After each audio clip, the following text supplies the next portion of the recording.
Thank you for everyone who is hopping on to our presentation today, the Student Leadership in Green Revolving Funds webinar, co-hosted by Focus the Nation and the Sustainable Endowments Institute.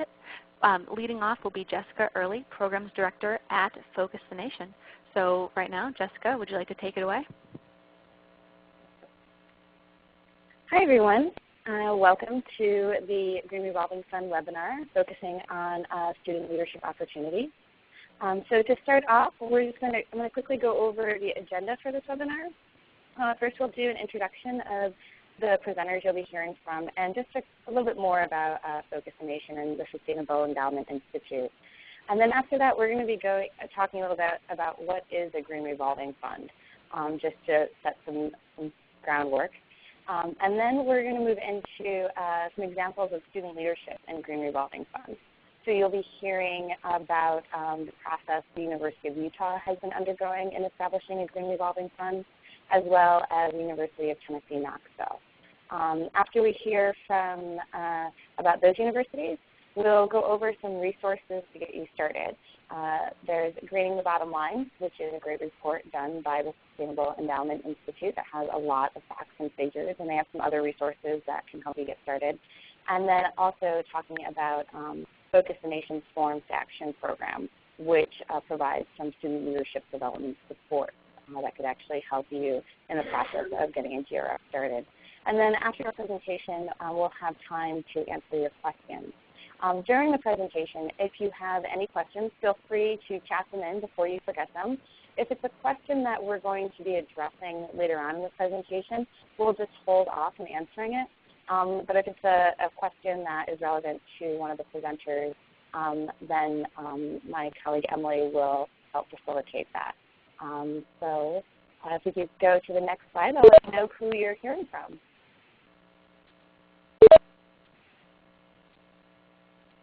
So I'm Jessica Early. I'm pictured in the middle, and I am from Focus the Nation, and I'm the Programs Director here. And at the bottom is my email address. And you'll be seeing this slide later as well. So if you have any other questions about Focus the Nation directly, feel free to contact myself. And then I'll let Emily and Tom introduce themselves. Emily? Hi, everyone. My name is Emily Flynn. I'm Manager of Special Projects at the Sustainable Endowment Institute in Cambridge, Massachusetts. And we also have Tom with us. And Tom, if you could introduce yourself really quickly. Sure. Hi, everyone. Thanks for joining us. My name is Tom Melbourne. I'm an MBA student at the University of Utah, and looking forward to doing this presentation. So thanks for being here. Great. And then, so just to get us started off, for those of you that are new to Sustainable Endowment Institute and Focus the Nation, real quick, this is the mission statements for both of us. So Emily works with the Sustainable Endowments Institute, and they're engaged in research and education to advance sustainability in campus operations and endowment practices. And one of the things, one of their big initiatives, which you'll be hearing about later, is the $1 Billion Green Challenge. And then also, I'm from Focus the Nation, and Focus the Nation's mission is to build the innovative workforce that accelerates our country's transition to sustainable energy. So all of the work we do is mainly on college campuses, working with students to develop their leadership skills so they can segue into careers in energy and really help this transition move forward. And later on in the presentation, you'll be learning a little bit more about Focus the Nation's leadership development programming and how you can access those resources. And then, so now to get started, we're going to hand it over to Emily, and she's going to talk a little bit about the basics of what exactly is a Green Revolving Fund. Thanks, Jess. So what is a Green Revolving Fund? To start things off, I want to talk about what the Green Revolving Fund model is and how it works. Next slide. What you're looking at is an image demonstrating the Green Revolving Fund model in action. First, you start with a project. Here we're looking at an outdated, inefficient heating system that is wasting energy.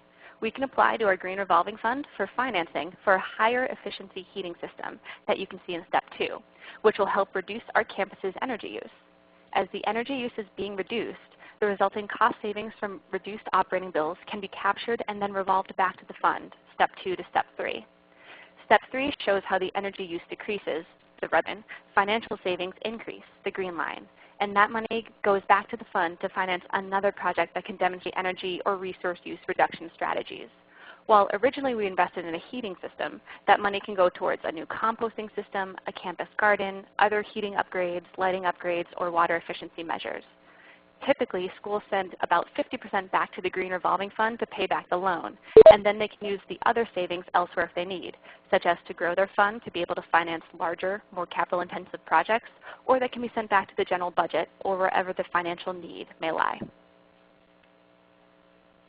So why do schools create Green Revolving Funds?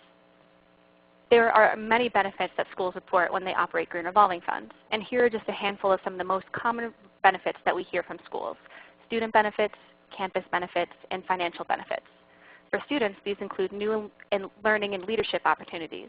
For the campus, the ability to connect with an environmental mission, such as outlined in a campus master plan, or as part of being a signatory to the President's climate commitment. And lastly, financial benefits. Most importantly, a decrease in operating expenses. But another benefit I want to talk about, something that we talk about a lot here at SEI, is how Green Revolving Fund projects help initiate a new mindset by changing a campus's perception of environmental projects from energy expenses to energy investments, or just thinking about reducing the need for electrical and resource use through sustainability work on campus as a means to save money. And this is a big concern for colleges and universities that are having difficulty with rising operational and energy costs and other budgetary concerns. So by creating these Green Revolving Funds and dedicating that funding to sustainability with a proven track record of high return on investment, such as seen in the Green in the Bottom report that I'll touch upon in a little bit, we see a median annual return on investment of 28%. Green Revolving Funds can help their schools lower campus operating expenses while also reducing their environmental and greenhouse gas footprint. And that's a very important take-home because it addresses so many other community members' priorities at the same time, being a sustainable campus while also saving money.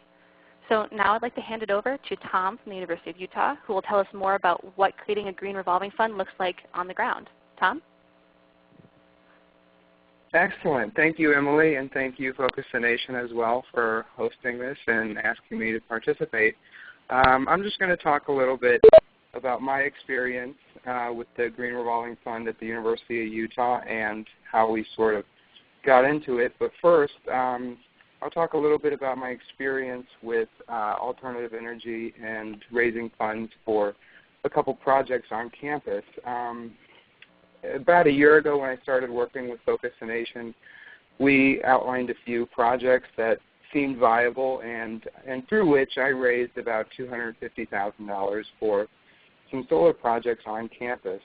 And these funds came from student funds, from utility companies in the Salt Lake area, and from matching grants from facilities.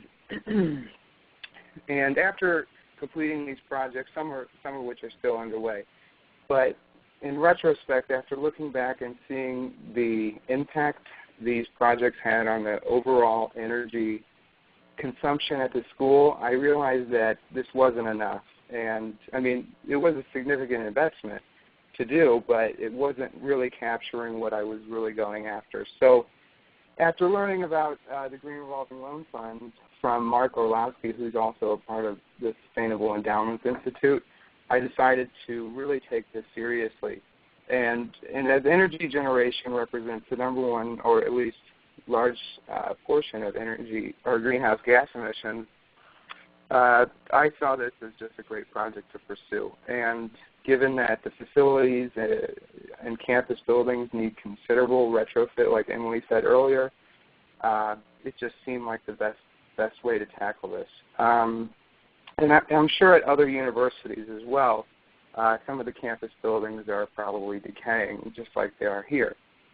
So why create it?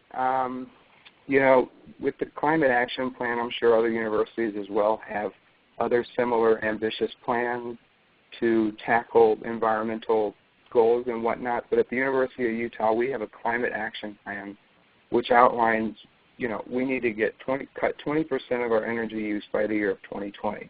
And you hear a lot of these sort of goals and climate plans and all this, but to really have an effect over this, you know, this idea of cutting energy use with energy efficiency is really the optimal way to do it.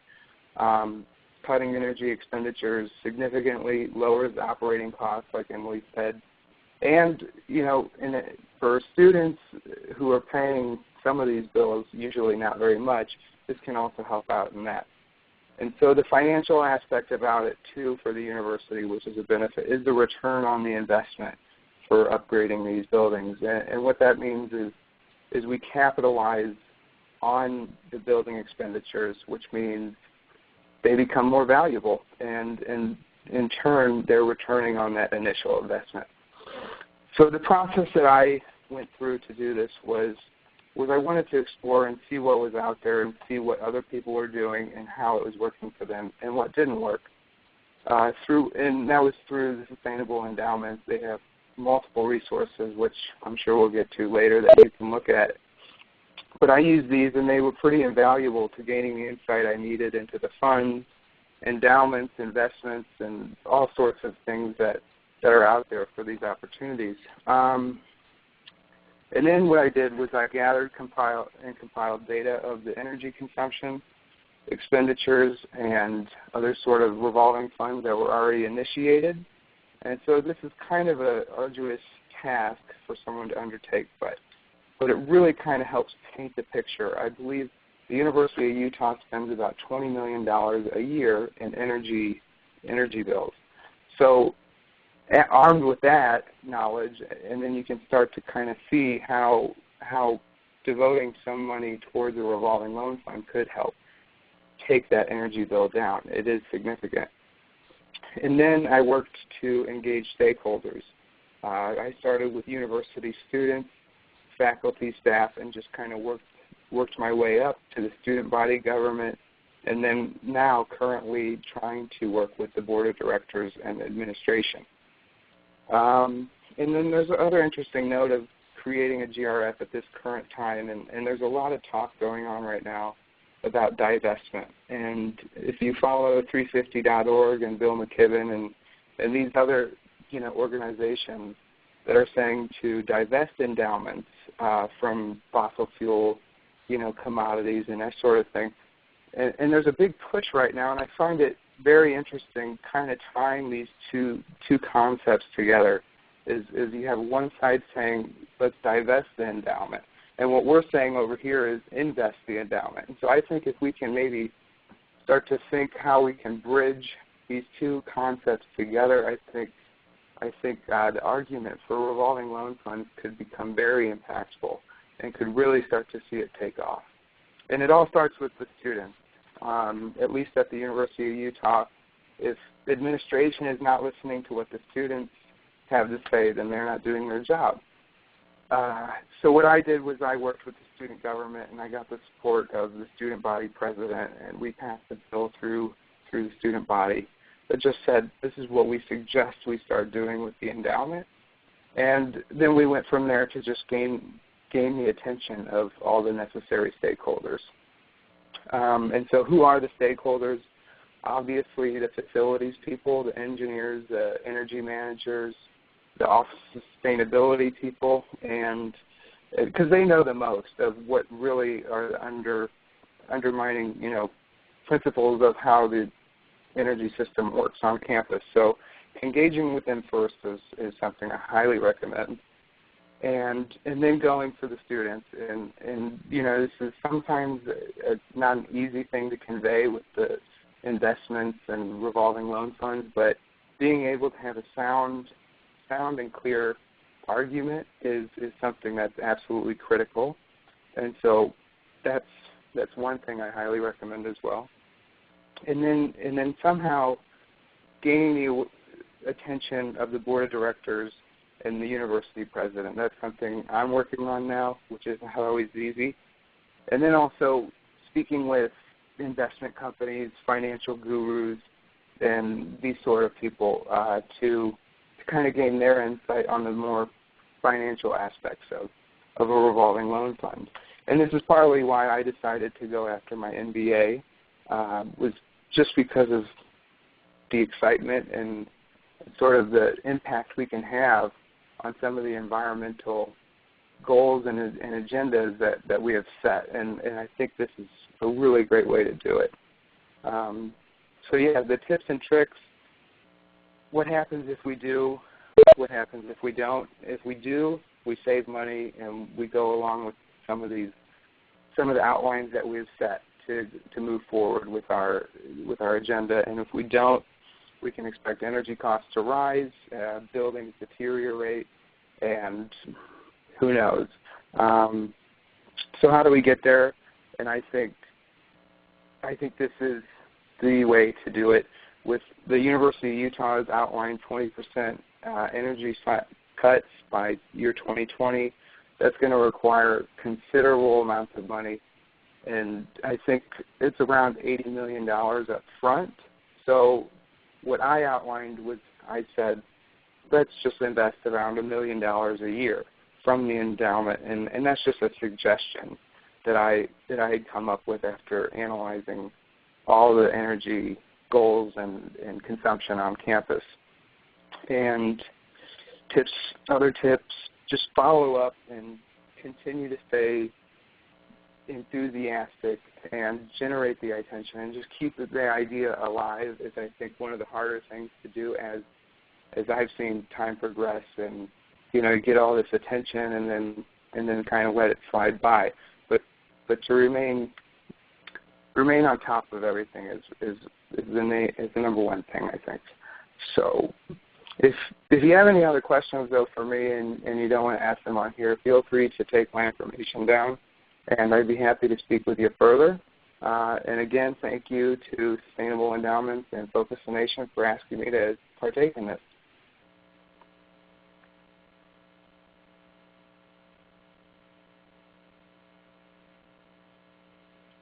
Thanks, Tom.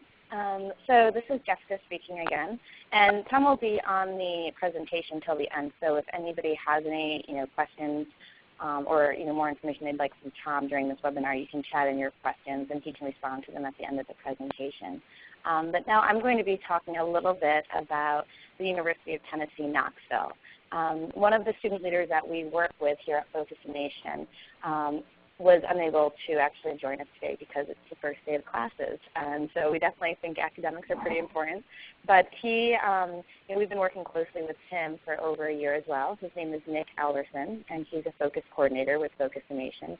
And him with his peer, Maria Rosales, last year really started, digging into creating a Green Revolving Fund at University of Tennessee, Knoxville. And the reason why they decided they wanted to pursue a Green Revolving Fund was at University of Tennessee, Knoxville, they have student green fees that happen every year. And so any of these efficiency upgrades or projects, they are paid through from student green fees, but it is not set up in a revolving fund structure. And so these student leaders really thought that, one, it would make more impact if the student green fees were used in a revolving fund structure, so that way it can continually support energy efficiency projects. But they also really wanted to get some more support and buy-in from the administration. And so that way the endowment was being used for this as well. So that way it was both the students valuing this initiative and the administration. So the process they went through in really trying to launch this Green Revolving Fund is first they had a big forum, and at this forum they were just creating awareness with students and faculty and staff about the potential for GRF. And they did get a lot of support and a lot of interest in this from students and administration. And they actually got support from the Chancellor and campus administration through this process. The one thing, though, is so from this forum, they were given permission to use $50,000 from student green fee account to use as seed money for the Green Revolving Fund. But they have not gotten any guarantee yet that the endowment will be used to help support this fund yet. We're still in the beginning stages of trying to create this GRF. So to go on to the key stakeholders that they engaged, initially they they were working with the sustainability department, and then they were engaging with the chancellor and campus administration.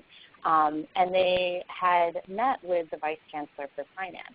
And this actually goes to a point that Tom made in setting up his Green Revolving Fund and his process, is when they met with the vice chancellor for finance, they didn't have all of the data and all of the procedures and guidelines for this fund sketched out yet.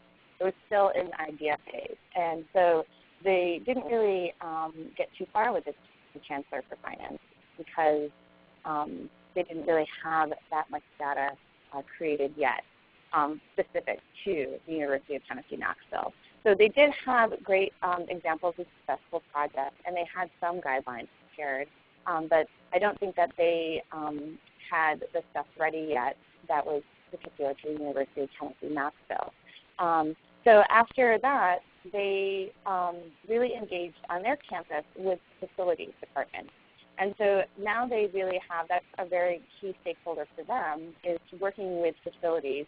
And the Facility Services has an oversight committee, and they're working with them to create very clear guidelines for the revolving fund and analysis around that. And then the Facility Services Oversight Committee will vote on that to accept those guidelines.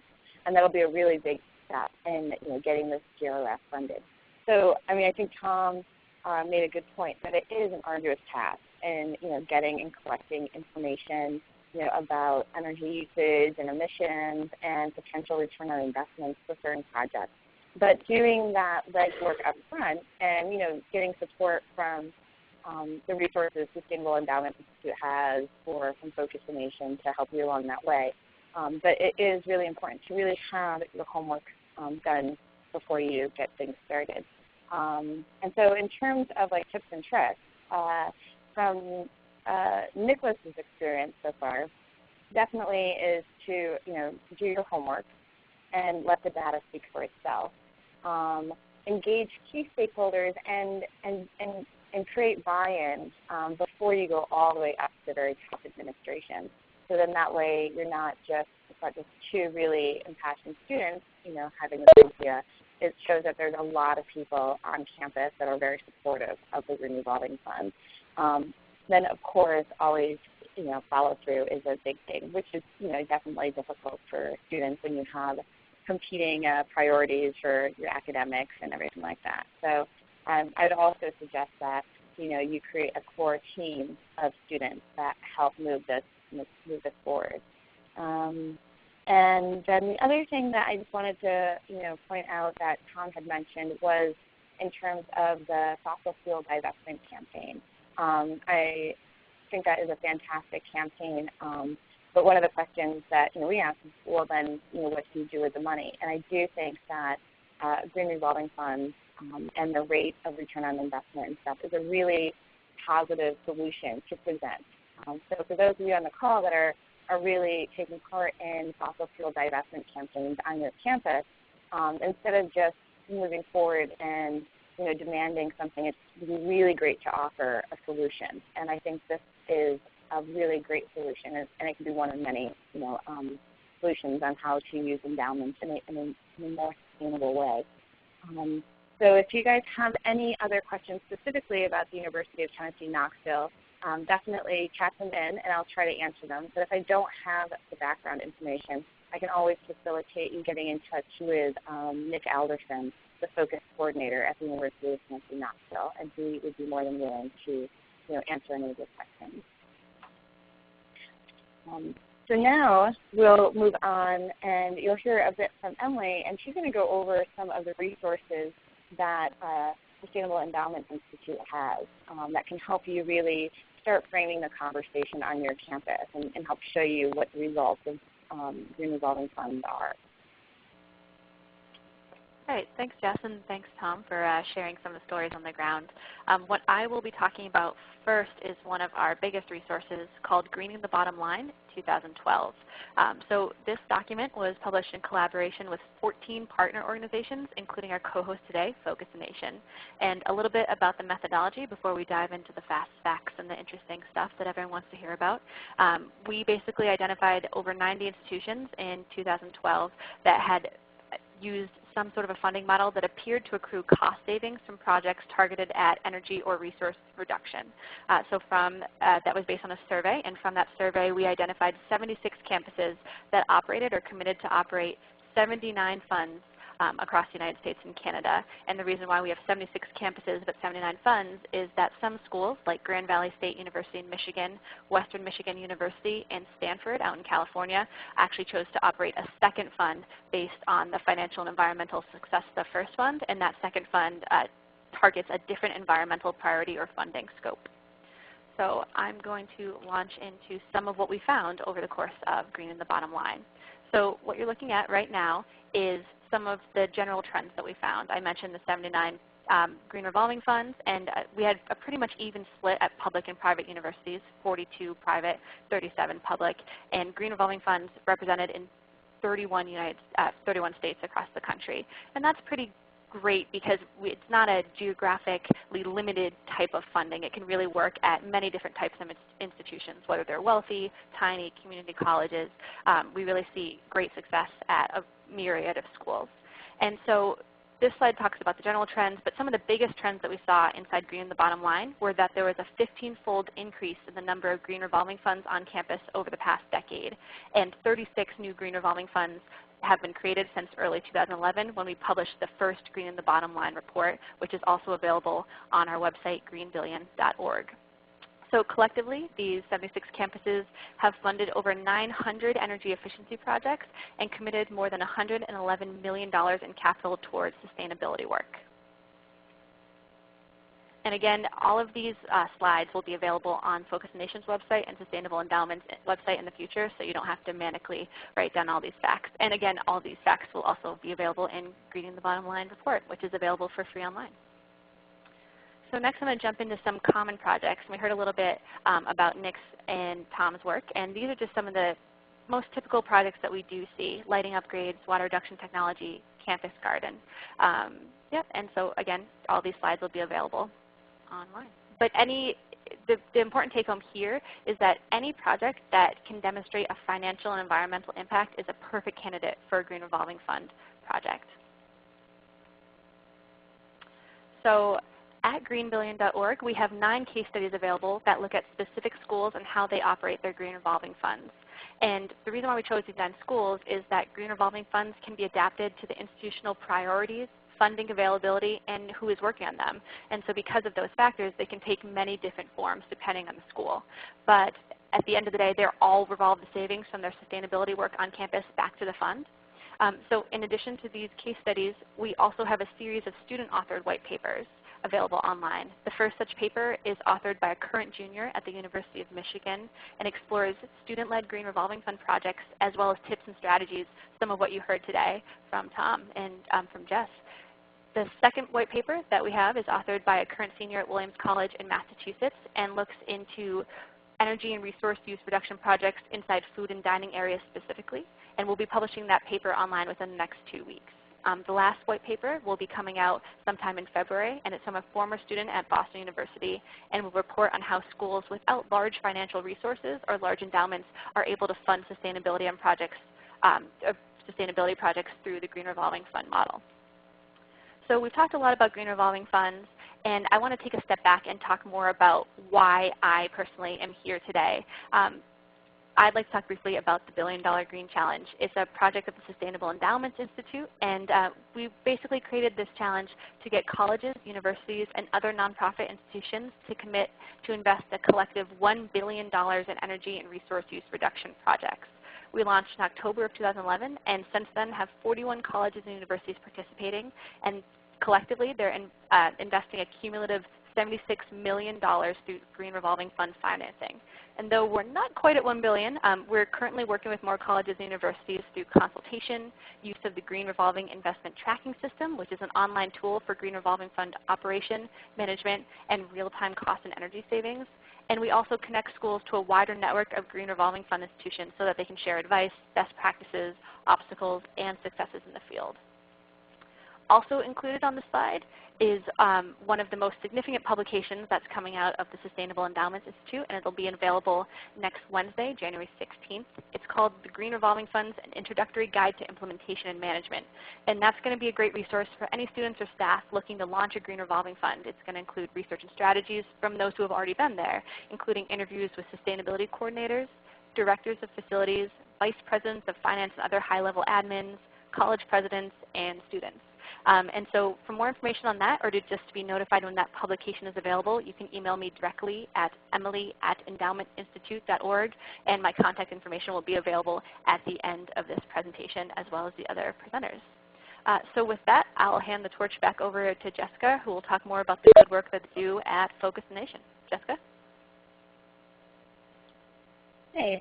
So because this presentation is targeted to student leadership in Green Revolving Funds, that's Sustainable Endowment Institute. They are definitely the premier resource about specifically Green Revolving Funds. And here at Focus Nation, we work on student leadership development for energy across the board. So we have quite a few teams that are pursuing Green Revolving Funds as their project. And so it's been a great partnership that we've had between Focus the Nation and the Sustainable Endowment Institute. So I wanted to give you guys some information about student leadership development support that we provide. Our main program that we do throughout the year on campuses across the country is called Forums to Action. And this is a campus-based program, and so there's chapters on campuses across the country, and the students really work through the fall to what we call frame their focus, and they identify what is the biggest energy issue on their campus and in their community. At the beginning of the spring semester, they have a clean energy forum to actually create more awareness around this energy issue and engage their community members on different solutions that could address these issues. And then from there, they launch a project. And so it's a student-led project that is going to create some measurable impact around the energy issue they identified. So coming up in the beginning of February, we'll be having some clean energy forums across the country. So you can go to that link to see if there's any that's happening near you, and you can go ahead and attend them. You can register online for any of the events that are happening near you. And then another link I put in there is to check out different student-led projects that are addressing energy issues. You'll see a lot of the campuses are pursuing Green Revolving Funds. You'll see University of Utah and University of Tennessee, Knoxville on there. And then there's some other just different project ideas if you're interested. And if you are interested in launching a chapter to start in the 2013-14 academic year, you can go ahead to that webpage at focusnation.org/program/F2A, and on the right-hand column there's a Launch a Team button, and you just fill out that information, and one of our leadership development coordinators will follow up with you about what the first steps are to get a chapter started at your team. Through this Forums to Action program, Focus Nation provides a leadership development coach for each chapter, and they work directly with the student leaders that we call focus coordinators to help provide them information, support, and guidance on how to actually navigate the campus, create change, and get more resources from energy industry professionals. And then we also provide support to connect our student leaders to internships and other mentorship resources. So then the other two things that we do to support student leadership development around energy is we have a recharge retreat. And actually, Tom, who you heard from earlier, he was part of the inaugural cohort of recharge delegates in 2011. And so we'll be launching applications for recharge in February. So just go to that link that you see there, and the applications will be available in February to apply online. So it's a competitive application process, and we identify students all across the country. We choose 20, and we choose them from 4 different categories: storytellers, politicos, technicians, and innovators. And so we choose 5 students from each of those categories, and they spend a week on Mount Hood here in Oregon, and they really do some intensive work to develop their own leadership skills, learn how to work across sectors to really create solutions, and they also, engage directly with our energy landscape here in Oregon to learn more, visiting wind farms, a coal plant, and a hydro plant, and learning about the complexities of transitioning to a more sustainable mix of energy. So I encourage you all to apply to Recharge. It takes place the second week of August. The exact dates are listed on our website. I believe it's August 11th to 17th this year, but double check our website. And then the other resource that we have just to get some more information around energy is the WATT, an Energy 101 primer. And we are publishing an ebook this year, and it will be available in February. So you can also go to our website to take a look, learn more about the WATT, and it will be available for purchase on Amazon, barnesandnoble.com, and on the Apple stores as well. So it's an e-reader. So that can just help support your knowledge around the energy and the transition we need to make across the country. So that's just a little bit about the leadership development programs we have through Focus the Nation, and how they definitely complement the Green Revolving Funds. And our experience is that students really can make an impact and really lead the charge in getting a Green Revolving Fund. And the biggest thing that we see about this is usually students are on a campus anywhere between 2 and 4 years, unless they take a graduate program. But if you really put your efforts in creating a Green Revolving Fund, that is going to benefit your campus long after you graduate. So it's a great project that's going to have a huge impact for a longer term. So that's about it for our presentation. We have about 20 minutes or so to answer any questions you have. So if you have any questions, chat them in to the presenters. It's in the bottom left-hand corner of the screen, and Emily will help facilitate getting any of your questions answered. One other thing is as we're answering questions, before you guys sign off, we would love to get some feedback on this presentation. So if you can, and actually, Emily, I'm just letting you know, I'm not seeing the poll. I'm seeing a screen that says a result in the graph. Thank you. I will make sure that is fixed. 1 second. Okay. Yeah, so if you guys can just give us, once Emily fixes the poll, feedback on what you'd like to hear about in future sessions. And it's just a quick 1-question poll. So you just click on the button and press submit. And feel free to chat in any questions that myself, Emily, or Tom can respond to.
All right, so it's looking like most of the participants are really wanting to hear more about best practices on how to do Green Revolving Fund pitches.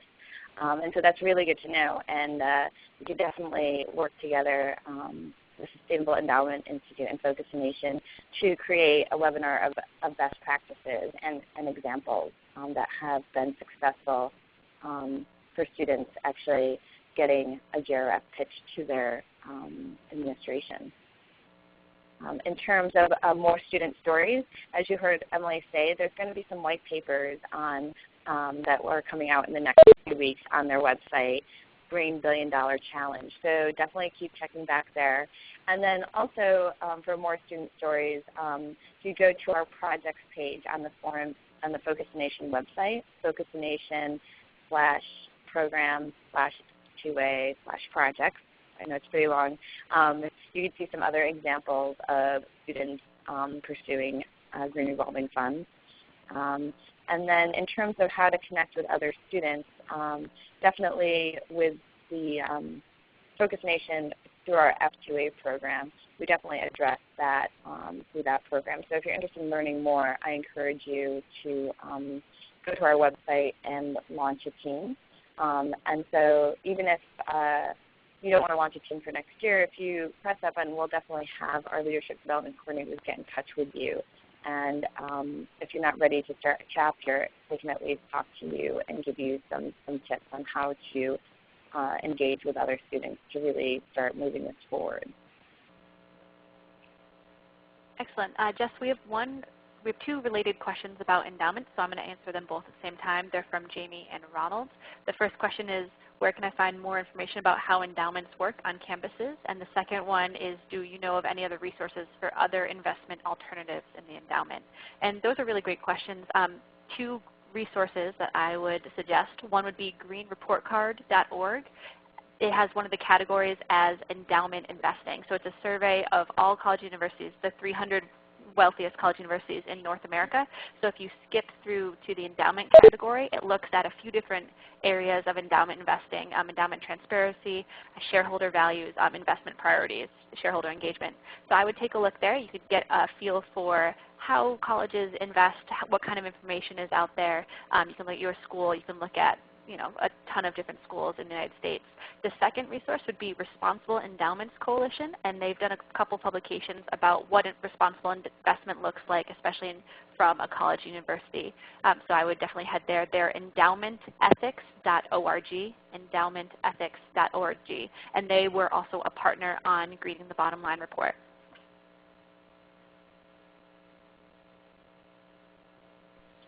All right, and if any other participants have any other questions, feel free to chat them in now. I don't know if anybody has any questions, maybe for Tom about how he connected with other students, or things he's learned about pitching the GRF. Maybe he could speak to that if you guys want to chat them in.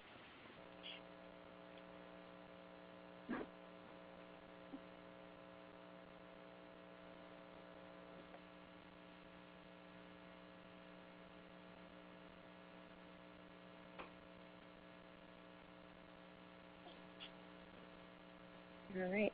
Well, I'm glad that we have been able to answer most of your questions. We haven't had that many chatted in. So feel free. I'm going to have Emily bring up the slide that shows all of our contact information. And so feel free to email any one of us, and we'd be more than happy to help connect you with some resources and provide some support as you guys go back to your campuses and start the task of creating a Green Revolving Fund. So on behalf of Tom and Emily, I just want to thank all of you for joining us, and have a great spring semester.